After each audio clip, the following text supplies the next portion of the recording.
5 जनवरी को रेडियो जनखबर के 40वें अंक में आपका स्वागत है। पहले सुर्खियां। कार के साथ घिसटती युवती की मौत पर महिला आयोग की अध्यक्ष ने महिलाओं की सुरक्षा पर उठाया सवाल। कर्नाटक बीजेपी चीफ ने कहा, सड़क, नाली, छोटे मुद्दे की जगह लव जिहाद को मिले प्राथमिकता। हल्द्वानी में हजारों घरों पर फिलहाल नहीं चलेगा बुलडोजर, उच्च न्यायालय ने दिया था हटाने का आदेश। छत्तीसगढ़ में भीड़ ने धर्मांतरण के शक में फिर किया एक चर्च पर हमला, पुलिस अधिकारी को आई चोट। नोटबंदी के बाद भी नकली नोटों की चुनौती बरकरार, 5 साल में 245 करोड़ रुपए के जाली नोट बरामद। अब खबरें विस्तार से। नए साल 2023 के आगाज के साथ ही राजधानी दिल्ली का एक सड़क हादसा सुर्खियों में आ गया है। इस हादसे में एक स्कूटर सवार युवती की कार से घसीटे जाने के बाद दर्दनाक मौत हो गई, तो वहीं अब यह पूरा मामला हत्या बनाम हादसे के चक्रव्यूह में फंसता नजर आ रहा है।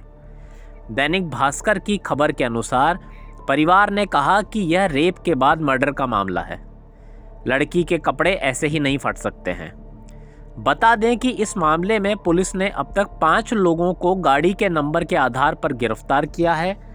इस संबंध में राष्ट्रीय महिला आयोग और दिल्ली महिला आयोग ने स्वतः संज्ञान लेते हुए दिल्ली पुलिस से रिपोर्ट तलब की है। स्वाति मालीवाल ने एक ट्वीट कर कहा, दिल्ली की सड़कों पर एक लड़की को नशे में धुत लड़कों ने अपनी गाड़ी से कई किलोमीटर तक घसीटा, उसका शव नग्न अवस्था में सड़क पर मिला। यह बेहद अफसोसजनक मामला है। कर्नाटक बीजेपी के अध्यक्ष नलिन कुमार कटील ने कांग्रेस पर निशाना साधते हुए कहा कि कर्नाटक के लोगों को इस साल के विधानसभा चुनाव में लव जिहाद के मुद्दे को सड़क, नाली और अन्य छोटे मुद्दों पर प्राथमिकता देनी चाहिए। नलिन कुमार कटील ने कांग्रेस के उस बयान पर जवाब दिया है जिसमें कहा गया था कि सांप्रदायिक या हिंदू मुस्लिम संघर्ष का उपयोग बीजेपी द्वारा अपनी विफलताओं को और भ्रष्टाचार को छिपाने के लिए किया जाता है।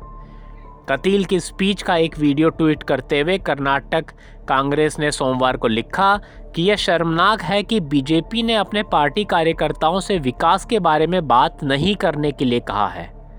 बता दें कि 31 दिसंबर को केंद्रीय गृह मंत्री और बीजेपी नेता अमित शाह ने बेंगलुरु में कहा था कि कर्नाटक के लोगों के लिए विधानसभा चुनाव अयोध्या और बद्रीनाथ जैसे हिंदू पूजा स्थलों को विकसित करने वालों और टीपू सुल्तान का महिमा मंडन करने वालों के बीच एक विकल्प है। छत्तीसगढ़ के नारायणपुर जिले में सोमवार को भीड़ ने कथित तौर पर धर्मांतरण के आरोप में एक चर्च पर हमला कर दिया और मामले को शांत कराने आई एक पुलिस टीम के साथ भी हिंसा की, जिसमें जिला पुलिस अधीक्षक के सिर में चोट आई और अन्य कई पुलिसकर्मी घायल हो गए। हमले में नारायणपुर के एसपी सदानंद कुमार घायल हो गए हैं। बस्तर क्षेत्र के पुलिस महानिरीक्षक सुंदरराज पी ने बताया कि नारायणपुर में एक सामाजिक बैठक रखी गई थी जिसमें रूप साय सलाम, नारायण मरकाम और अन्य लोगों के नेतृत्व में लगभग 2000 की संख्या में लोग एकत्रित होकर सामाजिक विषयों पर चर्चा कर रहे थे। सुंदरराज ने बताया कि बैठक के बाद भीड़ अलग अलग समूहों में बंट गई और लाठी डंडा लेकर समूह स्कूल परिसर में स्थित चर्च को क्षति पहुंचाने के लिए शहर की ओर बढ़ने लगे। पुलिस अधिकारी के अनुसार इस दौरान पुलिस और जिला प्रशासन के दल ने उन्हें समझाने की कोशिश की, लेकिन भीड़ में से कुछ उपद्रवी तत्वों ने तोड़फोड़ और पथराव कर दिया। साथ ही ड्यूटी में तैनात सुरक्षा बल के ऊपर भी हमला कर दिया। केंद्र द्वारा 2016 में नोटबंदी किए जाने के बाद भी देश में जाली भारतीय नोटों का प्रसार एक चुनौती बना हुआ है। सरकार ने 2016 में 1000 और 500 रुपए के नोटों को चलन से बाहर कर दिया था। सरकार के इस फैसले का एक प्रमुख उद्देश्य जाली नोटों की समस्या को खत्म करना था। राष्ट्रीय अपराध रिकॉर्ड ब्यूरो की रिपोर्ट के अनुसार देश भर में 2016 से कानून लागू करने वाली एजेंसियों ने 245 करोड़ 33 लाख रुपए के मूल्य के जाली नोट जब्त किए हैं। इस रिपोर्ट के अनुसार सबसे अधिक 92 करोड़ 17 लाख रुपए मूल्य के जाली नोट 2020 में जब्त किए गए थे। जबकि 2016 में सबसे कम 15 करोड़ 92 लाख रुपए मूल्य के जाली नोट जब्त किए गए थे।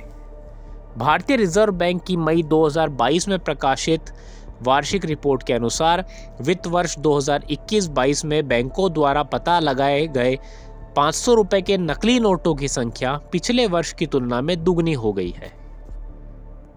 सुप्रीम कोर्ट ने गुरुवार को हल्द्वानी में रेलवे की जमीन से बेदखल करने के उत्तराखंड उच्च न्यायालय के आदेश पर रोक लगा दी है।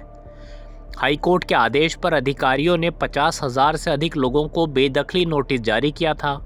वहां रह रहे लोगों का दावा है कि वे वर्षों से इस क्षेत्र में रह रहे हैं। उनके पास सरकारी अधिकारियों द्वारा मान्यता प्राप्त वैध दस्तावेज भी है। सुप्रीम कोर्ट ने उत्तराखंड हाई कोर्ट के ऑर्डर पर रोक लगाते हुए कहा कि आप 50,000 लोगों को रातों रात उजाड़ नहीं सकते। कोर्ट ने कहा कि आप इतनी बड़ी आबादी को उनके घर खाली करने के लिए सिर्फ 7 दिनों का समय दे रहे हैं। ये इंसानियत से जुड़ा मसला है। लोग 5 दशकों से वहां रह रहे हैं, उन्हें वहां से हटाकर कहीं और बसाने के लिए भी प्लानिंग होनी चाहिए। कोर्ट ने इस मामले में उत्तराखंड की राज्य सरकार और भारतीय रेलवे को नोटिस भेजते हुए मामले की अगली सुनवाई 7 फरवरी को करने का आदेश दिया है। इसके साथ ही सुप्रीम कोर्ट ने इस इलाके में कोई नया निर्माण या डेवलपमेंट किए जाने पर भी रोक लगा दी है। इसी के साथ इस अंक के समाचार समाप्त। अगले अंक के समाचार के लिए मिलेंगे रविवार को। तब तक के लिए दे इजाज़त।